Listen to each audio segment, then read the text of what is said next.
ভারত বাংলাদেশ সীমান্তে এত তার কাটার বেড়া দেওয়ার প্রয়োজন কি আছে? এমনকি ভারতবর্ষের সামরিক শক্তিশালী করার জন্য এত অর্থ কেন খরচা করছেন মোদিজি?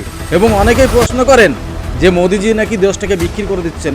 মূলত এই ভিডিওটি তাদের জন্য, চোখ কান খোলা রেখে ভিডিওটি শেষ পর্যন্ত অবশ্যই দেখবেন। দেখুন, অবৈধ অনুপ্রবেশ নিয়ে বিশ্বের বিভিন্ন অনেক দেশ রয়েছে যারা রীতিমতো চিন্তিত।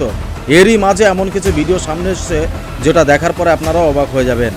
একজন নয়, দুজন নয়, হাজার হাজার মুসলিম অনুপ্রবেশকারী তারা সমুদ্রপথে সাঁতার কেটে, কেউ বা নৌকায়, কেউ বা গাড়ির টায়ারে করে, মানে তাতে করে বেছে বেছে অন্য দেশে প্রবেশ করার চেষ্টা করছে। এবং সেই দেশের সেনাবাহিনী সামনেও তারা সেই সেনাবাহিনীকে তোয়াক্কা করছেন না, পাথর মারতেও দেখা যাচ্ছে সেখানে সেনাবাহিনীর উপরে। আগে আপনাদের কিছু ভিডিও ক্লিপ দেখাচ্ছি, তারপরে বলছি এমন কোন মুসলিম দেশ রয়েছে যারা অন্য দেশে একজন নয়, দুজন নয়, প্রায় 60,000 অনুপ্রবেশকারী প্রবেশ করেছেন সেখানে। আগে দেখুন ভিডিও ক্লিপগুলো।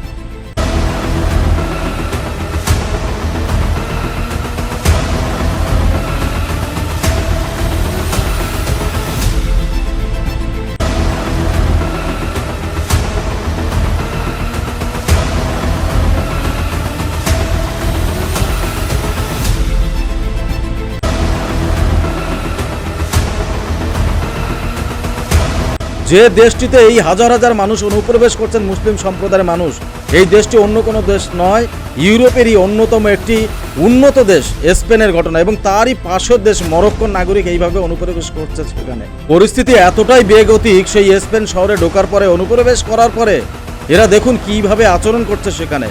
মানে এদের অভ্যাস আছে যে অনুপ্রবেশ করা অভ্যাসটা তো আপনারা দেখেছেন বিভিন্ন ভিডিওর মাধ্যমে। অন্য দেশে অবৈধভাবে কিভাবে অনুপ্রবেশ করতে হয় এরা খুব ভালো করে জানে, এবং কিভাবে সরকারি সম্পত্তি পাথর মেরে নষ্ট করতে হয় সেটাও এই পাথর মারার দৃশ্যটা দেখে হয়তো আপনারা বুঝতেই পারছেন। সেখানকার লোকাল সেই সাধারণ মানুষের সম্পত্তি লুটপাট করা থেকে শুরু করে বাস পর্যন্ত ভাঙচুর করছে এই নাগরিক।